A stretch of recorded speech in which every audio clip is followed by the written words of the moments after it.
Hi everybody, this is Laura with Healing with Spirit. Just to kind of give you some info about me before we start, I go by the pronouns she and her. I come from a long lineage of healers and medicine women and folks in the healthcare field. I have been practicing spiritually based, integrative, holistic health enrichment since 2006. That's a lot to chew. I consider myself a healer, an intuitive, a holistic health practitioner, a seer, educator, truth seeker, trauma specialist, and medicine woman. So I'm also considered a Shihan through the Jiken and Reiki Institute out of Kyoto, Japan. And my teachers span the globe, both here in the States, in Japan, and in Greece. I'm going to be talking to you today about the power of the word, the power of the pause, and the power of processing. And where this all came from and how I came up with this and what it all means and what is in it for you, okay? So a lot of this came from the training that became foundational in my own healing path, which I will go into that shortly. But the foundational tools that I have come from my Jiken and Reiki training, as well as the apprenticeship in the holistic health field for the last 15-20 years with an osteopathic physician. I've also been seeing clients since COVID began, and it seems that these three processing seems to be the common theme that I'm seeing play out repeatedly, that folks are needing, and it's something that I've been doing one-on-one. It's the common theme that people aren't seeing or understanding as the links to where they're stuck or where they're blocked and why certain things are happening, okay? And then we've got the social media cluster kapoo, so whatever you want to call that.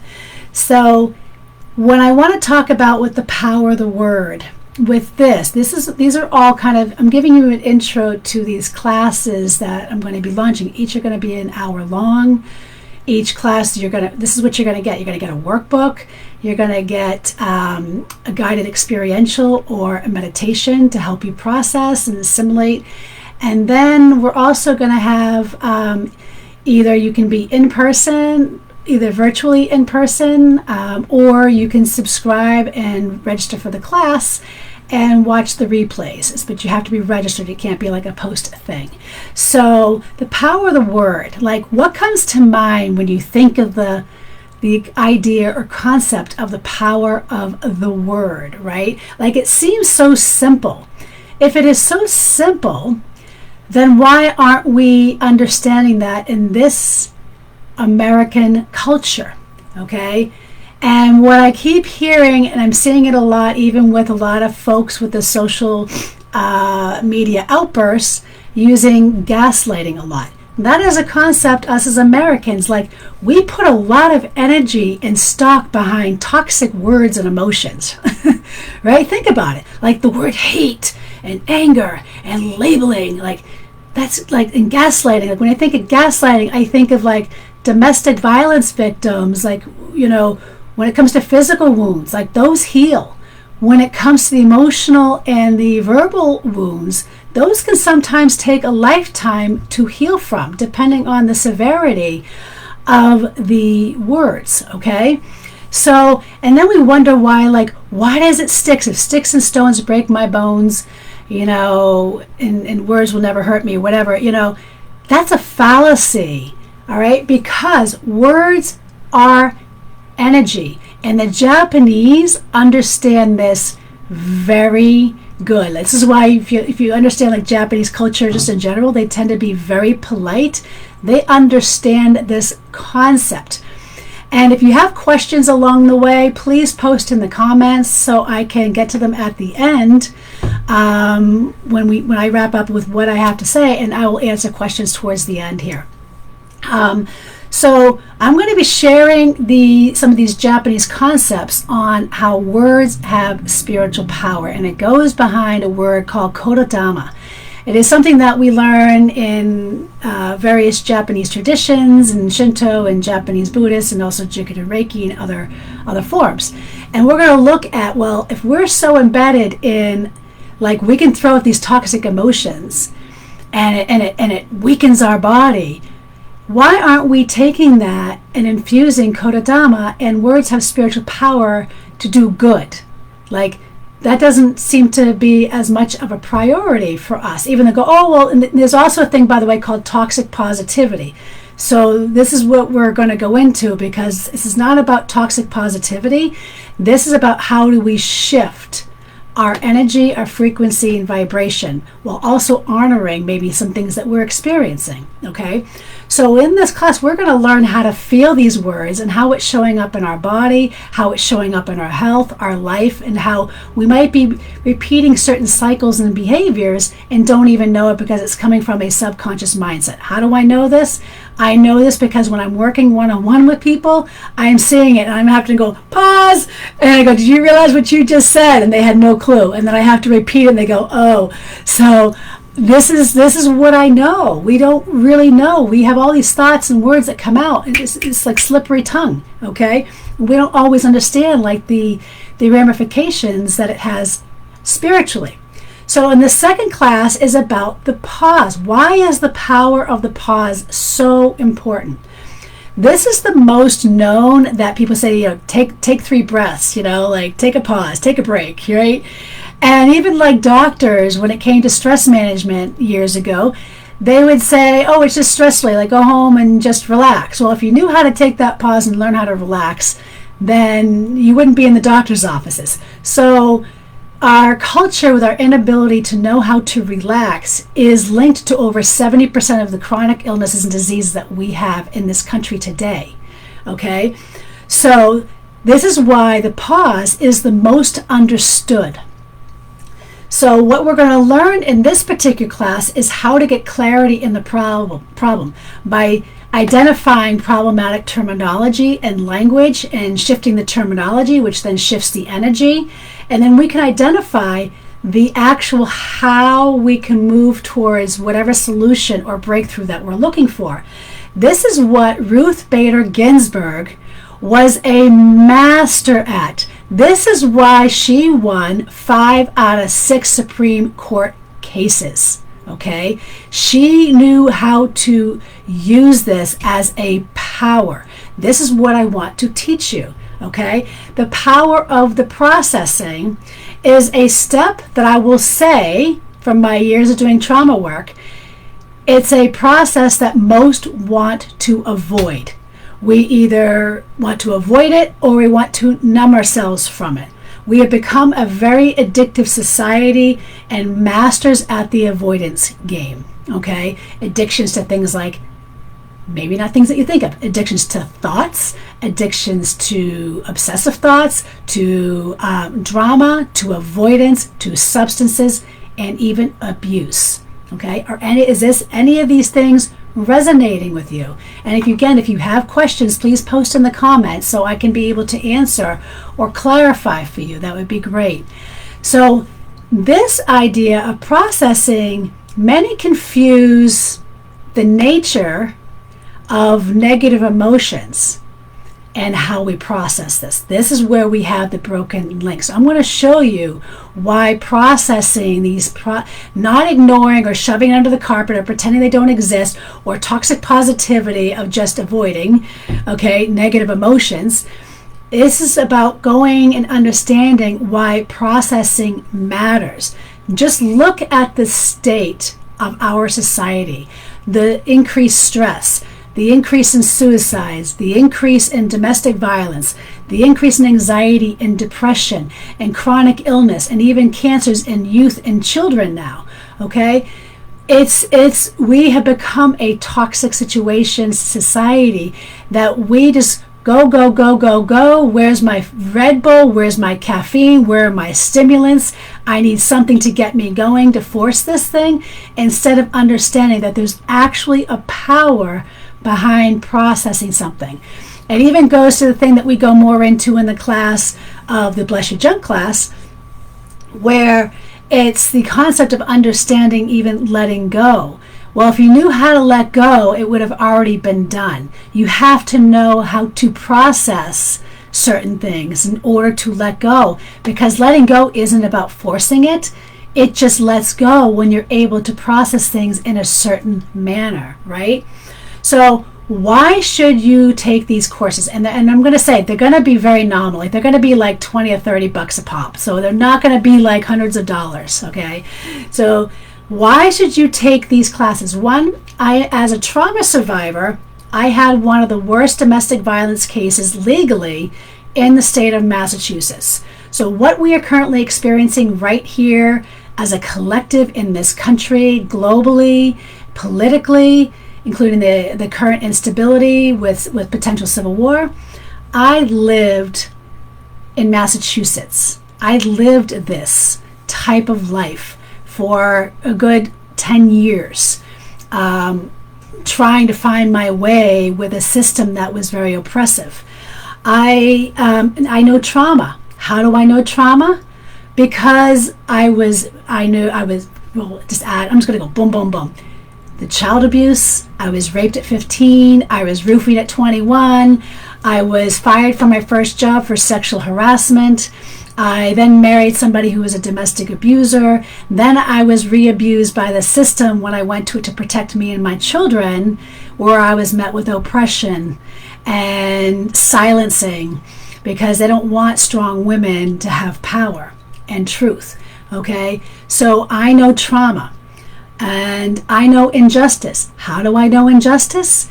Because the system failed me, as it fails 80% of the victims of domestic violence in this country, where 58,000 children are legally trafficked by way of family court in this country. It's the silent epidemic that a lot of people are aware, but nobody talks about, and nobody wants to dredge into the shadows. So, but it's why we have the things that we have, right? I know oppression. Why? Because when I went to the system that I was told was supposed to protect me and my children, and I started finding that there were other cases, and I was doing research and data and working with other organizations trying to remove a judge, and I was thrown in jail to silence me. So I actually went to prison as a way of the system to silence me, not for anything I did wrong criminally, but to silence me because I wanted justice for those that were oppressed. Okay? So I know the abuse of power by those put into positions of power to protect us. As a result, I developed complex PTSD. The healthcare system gave me Band-Aids. They gave me judgment. They had no idea with a lot of my physical ailments that I was developing, like this cough, which is I laugh at because I know it's a trauma trigger. I know it's not a health issue. This is what I've learned.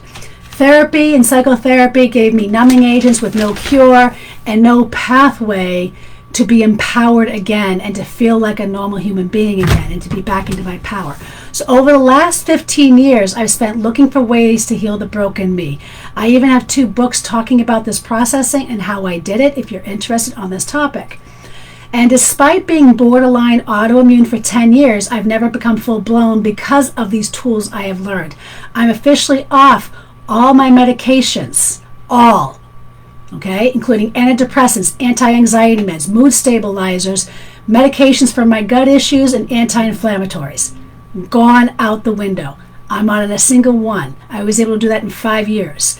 I've also avoided a hysterectomy, root canals, and urinary tract infections without antibiotics on a repeated basis. So I have searched the globe to find the right teachers, to help me heal the broken me, starting with my own house, apprenticing with an osteopathic physician, to my teachers in Greece, to my teachers in Japan. I've acquired tools and skill sets that are very deeply rooted and driven by ancient teachings, blended with some of the more holistic therapies and earth medicine that you can bring together. I've healed my body and my mind and my soul, and I understand how you can heal here, but yet the body hasn't caught up yet. And that seems to be a lot where I'm seeing people. We have been processing things here, but not here. Okay? And so I know that. So watching the current political environment and folks' reactionary behaviors is affirming to me that why the timing of this offering cannot be any better. Why? Because the words I am seeing are all about abuse, it's about shaming, it's about labeling, and it's about disempowering. We've got some evil shit that's happening right now, and we need to know how to take our power back. This is the opportunity. The pause in what I'm witnessing is the lack of pause. And it's the hypervigilance, and it's the reactions without understanding the consequences when you react without, think before you speak. Well, do you really know what that means? Because if you did, we wouldn't be doing it, right? The processing is about what I'm witnessing is folks getting hugely triggered and reacting without pausing, without understanding the power of the word or the energy behind it, and become actually the fuel to the raging fires, like the fires we see raging in California right now, instead of the water dousing it and quelling it. So we are a culture that is actually avoiding a very gift that's being offered to us, which is the gift of the word, the gift of the power of the pause, and the gift of processing. So I'll be announcing the dates soon, because again, I'm letting the energy and the flow dictate when this will all be done. It will be offered, the live aspect will be done on Zoom, and the replays will be available. So if you can't make the date, it will be available on replay if you still register. So you'll have access to those, but you're going to have to register in advance to be able to get access to that, to the workbook, to the experientials, and to the course.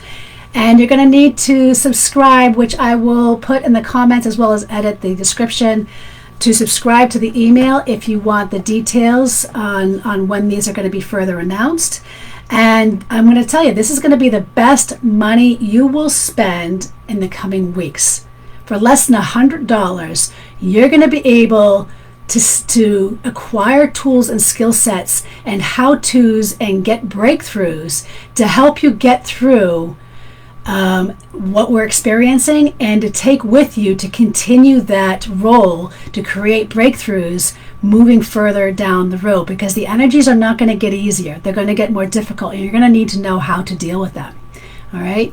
So I thank you for being here, and thank you for listening and watching. And now what I'm going to do is I'm going to answer some questions.